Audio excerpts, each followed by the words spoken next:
Have you ever been in a conversation, maybe with family or an old friend, and you describe something? You're totally sure about it.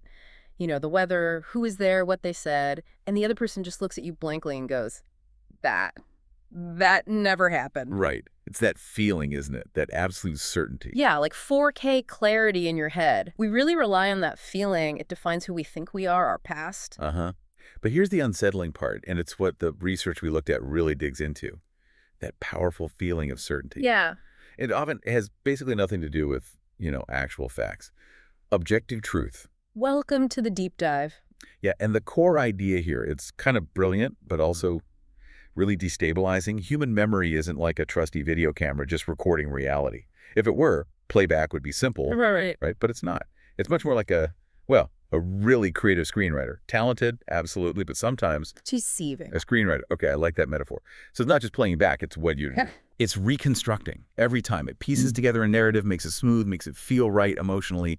And if there are gaps in the story, Yeah. it invents stuff or borrows bits from other stories, other experiences, maybe even movies, to make the narrative whole together. Wow, okay. And that's our mission for this deep dive then. We're looking into why memory does this, why it makes things up, and why we believe these fabrications so strongly.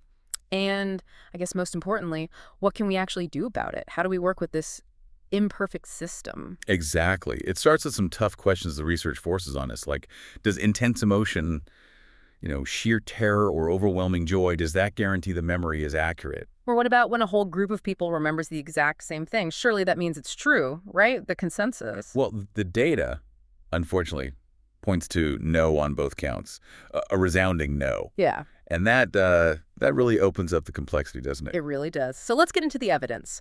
What did the sources show about how easily these imported memories take root? What's really striking in the case studies is just how thin that line is. The line between something you genuinely lived through and, say, a really powerful story you heard or read.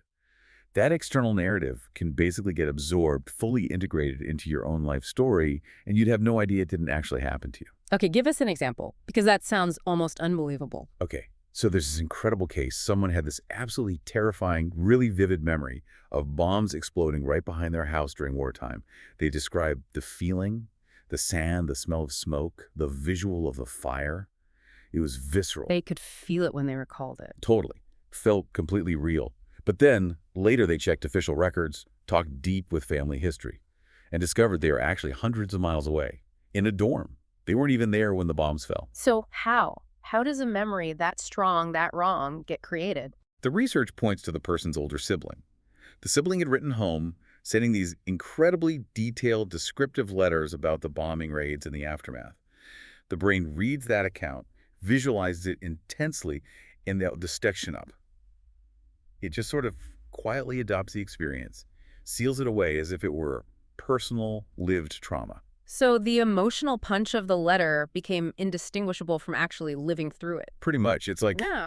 unconscious plagiarism of experience. Your brain steals a memory because the story is so compelling. That is deeply unsettling. And it's not just everyday people, right? You mentioned a politician. Yeah, there was this public figure, gave a highly emotional speech, tearfully recounting this really inspirational story about a heroic pilot. Mhm. Dramatic details, the crash, the rescue, the whole thing. Yeah. Moved everyone. Okay, let me guess. You got it. Journalists did some digging afterwards, fact-checking, and they found the story was identical, like scene for scene identical to a sequence in a documentary film that had been pretty widely seen. So he wasn't deliberately lying necessarily. Probably not. It seems he genuinely internalized that cinematic narrative, made it part of his own perceived history. His brain just believed its own manufactured story. Completely. Is there any limit then? How much external stuff can our brains just absorb and paste into our own timeline? It feels like anything plausible could get in. That seems to be the case. Plausibility is key. And this links directly to something called cryptomnesia. You might know it as unconscious plagiarism. We see it a lot in creative fields, right? A songwriter comes up with what they swear is a totally original melody. Only for someone to point out it sounds exactly like another song? Exactly. Or an author uses phrases they read years ago, genuinely believing they coined them. The brain's like a librarian who kept the book but lost the card saying where it came from. Source confusion. And this isn't just embarrassing. It can have serious consequences. You mentioned legal cases. Terribly serious. DNA evidence has overturned so many wrongful convictions now. And when you look back at those cases, a scary number were built primarily on eyewitness testimony. People who swore on the stand, I remember it clearly, absolutely positive about identifying someone. But they were wrong, objectively wrong. Their certainty meant nothing for accuracy. Nothing at all. And researchers have even shown how easy it is to deliberately plant these false memories. There was this one fascinating study. They took adult participants, and just through careful, structured suggestion, no hypnosis or anything dramatic, they got them to genuinely believe they'd once been lost in a shopping mall as a child. An event that never actually happened to them. Never happened. They managed it by using leading questions, but also, crucially, they embedded this fictional event within real stuff, like they'd show photos from the person's actual childhood, talk about real family stories, and then weave in the lost in a mall narrative. Ah, so using the credibility of the research setting and the familiarity of real memories as anchors? Precisely. Gave the false story credibility. And it didn't take long, just a few sessions, and participants were developing this quite robust personal memory of being lost, defending it as real. So, okay, when someone says, I remember it clearly, what they might actually be saying is something like, my brain is really good at creating a story that feels plausible, hangs together, and has an emotional kick. That's a pretty accurate summary, yeah. So if we take all this evidence, the next logical step is to ask why. Why would our memory systems evolve this way? To be so flexible, so prone to just making things up or rewriting them? Right. Let's dive into those mechanisms. What's the first big principle? The absolute foundation is this. Memory recall is reconstruction, not playback. Think of it like that screenwriter again. You're not loading an old, unchanging film reel. Every single time you access a memory, you are actively rewriting the script, revising it. Wait, hang on. So the more times I tell a story, the smoother it gets in the telling, sure, but potentially the less accurate it becomes compared to the original event. That's exactly it. Each retelling incorporates new stuff, your current emotions, the context you're in now, maybe things other people have told you about the event since, even suggestions you've picked up. So if you failed at something years ago, but now you prefer to see yourself as resilient, you might retell that failure story, subtly editing it each time until the memory itself feels like an early example of your resilience, not a failure at all. Which explains why people can feel so strongly that they were always right about something or always felt a certain way, even when evidence suggests otherwise. The memory got edited to fit the current view. Precisely. It aligns the past with the present self-image. Okay, so reconstruction builds the narrative, but Yeah. what about that feeling, that gut-level certainty? Where does that come from? You've called it emotional superglue. Yeah, emotional superglue. Strong emotions, pride, fear, guilt, love, compassion. They act like this incredibly powerful adhesive. They make a memory feel intensely solid, certain, real. But here's the crucial insight from the research. The strength of that emotional glue. It has zero correlation with factual accuracy. It just feels like truth. The brain basically mistakes emotional significance for factual reliability. You got it. And that's the danger, right? The stronger the feeling, often the less likely we are to actually step back and check the facts. We trust the feeling implicitly. Which leads nicely into the next mechanism involving outside influence. Right. Mechanism 3, the direction of authority. We tend to trust people or institutions we see as credible. Think courts, maybe a therapist, news reports, even just the strong consensus of our social group. We can unconsciously allow their version of events or their interpretation to steer or even override our own memory. We sort of outsource the editing to perceived authorities. Because we assume they know better or have a more objective view. Yeah, we assume they have access to a better truth. Then there's mechanism 4, which is all about us, the need for self-consistency. Our sense of self, often subconsciously, curates our memories. It selects and retains the bits and pieces that best fit the narrative we have about who we are. It edits out the inconsistencies. Like the friend who insists they were always the most dedicated employee, even if old performance reviews tell a different story. Exactly that. Or someone who sees themselves as morally upright might unconsciously downplay or forget past actions that don't fit that image. It's about protecting the current identity narrative. It provides comfort, stability, often at the expense of objective truth. It's like our internal PR agent is constantly editing our life story. A very effective PR agent. And finally, mechanism 5 puts this all in a bigger context. The evolutionary benefit. Why would evolution favor such a messy, unreliable system? Because despite the flaws for individual accuracy, a flexible, reconstructive memory is actually pretty efficient for group survival. It lets humans rapidly absorb and integrate knowledge from the community. You can learn from other people's experiences, their traumas, their successes, almost as if they were your own. You hear the story, integrate it, and it becomes part of your survival toolkit much faster than if you had to experience everything firsthand. So evolution prioritized the rapid sharing of useful information for the tribe over perfect individual recall. Blurring the lines between my experience and your experience could make the group safer, more adaptable. That seems to be the trade-off, yes. Learn faster as a group, react quicker. The cost, that Yeah. persistent risk of source confusion, forgetting whether you actually lived it or if you just heard a really compelling account of it. Which brings us back to the core challenge. There's no internal alarm bell, no feeling inside us that reliably tells the difference between a memory based on historical fact and one that's, well, a narrative truth constructed by our brain. You can't feel the difference. The sensation of certainty accompanies both. Okay, wait. So you're telling me, even for my most important life-defining memories, there's zero internal signal, no little warning light that flashes when my memory decides to tweak a detail, borrow a scene from a movie I saw, or just subtly edit things to make me look better now. None that we can consciously detect or rely on, no.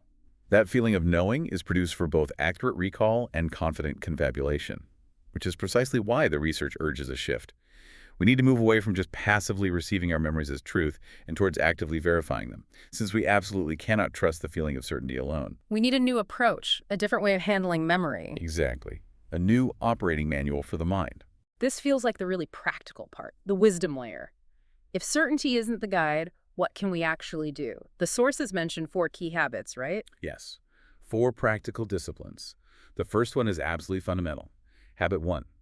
Establish external anchors. This means, for anything important, a major life event, a legal situation, a key business decision, you have to consciously rely on external verification at the time it happens, or as close to it as possible. So things like taking photos, keeping a diary or journal, saving important emails, getting confirmation from reliable third-party witnesses. Precisely. In a professional setting, this is crucial too. If your team makes a big decision, don't rely on everyone's memory of the meeting weeks later. Keep a simple decision log. Who was there? When was it? What exactly was decided and why? You need objective milestones outside your own head. Okay, external anchors. Makes sense. What's habit number 2? Habit 2. Separate emotion from reliability. This one requires some real mental discipline, almost like a meditative practice. You need to actively ask yourself the question, okay, I feel really strongly about this memory, proud, angry, nostalgic, whatever. Does that intense feeling actually make it more likely to be factually accurate? And the answer, based on everything we've discussed, is almost always no. But just knowing that isn't enough, is it? How do you enforce the separation? The research suggests a simple mental trick. Use 2 columns in your mind. Column A, what I feel about this memory. Column B, what is the actual evidence for this memory? Just creating that separation, acknowledging the feeling, but quarantining it from the assessment of evidence, that's a huge first step toward humbling your certainty. I like that. Mental columns. Okay, habit 3. Habit 3 is all about clear labeling. Label your source and your confidence. When you're telling a story or recounting information based on memory, be explicit about where it came from. Instead of just stating something as fact, differentiate. Say, I think this happened, or my dad told me this once, or I read somewhere that, versus I was in the room, I saw it with my own eyes. And this is especially critical for those really early childhood memories, isn't it? The research suggests we should basically treat those as low confidence by default. Absolutely. Unless you have really solid external proof, like a dated photograph showing the event, a diary entry from the time, multiple consistent witnesses who were adults, then those early memories are highly susceptible to reconstruction and suggestion over the years, labeled as hazy unless proven otherwise. Got it. Low confidence for early stuff. And the final habit, you said it was your favorite? Huh? Yeah, I think it shows real intellectual maturity. Habit 4. Test counter memory. Actively practice telling the opposite story, or argue the contrary position, even just in your own head. Try to poke holes in your own accepted narrative. What are its weaknesses? Where could it be wrong? So it's about deliberately seeking out the inconsistencies, and maybe even listening to people who disagree with your version. Yes. Seek out and genuinely honor the dissenters. The person in the meeting who says, hang on, I remember that differently. Or the friend who points out a flaw in your long-held story. They aren't being difficult. They're potentially saving you from your own flawed certainty. They're forcing you towards verification. It feels like a journey then, from just being aware that memory is fallible to actually putting these disciplines into practice. That's the path. from awareness to wisdom, as you said. A truly mature mind isn't the one that boasts about having the best memory. It's the one that understands its memory's limits and knows how to check its work. It's humble about its own recall. There's a theme of courage here, too, isn't there? The courage to accept that your personal history might not be a fixed monument, but more like a living document, a draft that might need serious revisions. Definitely. And look, our memory system, fragile as it is also kind of magical. That flexibility is what allows us to learn from others, to feel empathy, to build shared culture through stories. The goal isn't to become memoryless robots. It's to live honestly with how it works. Be humble, be willing to cross-check, be open to revising the internal story when external facts warrant it. So here's a final thought to leave people with, building on that. Okay. If you were to find out tomorrow, definitively, that one of your most cherished, sacred memories, maybe something that shaped your identity or a core belief, wasn't actually true, or at least not true in the way you remembered it, what would you do? Oof, that's a tough one. It is. But perhaps the most courageous and ultimately freeing response is this. Thank that memory. Thank it for the emotional comfort or the sense of meaning it provided you when you needed it. Acknowledge its past role, and then courageously let it go. And start writing the more honest story, the one grounded in the best available facts. That's freedom. Courage before the truth. Maybe that's the real takeaway. If this deep dive made you think differently about your own past, maybe share it. Especially with that friend we all have, the one who always says, oh, I remember it like it was yesterday. Perhaps you can help them start that quiet, sometimes difficult, but ultimately necessary reconciliation between powerful feelings and verifiable facts.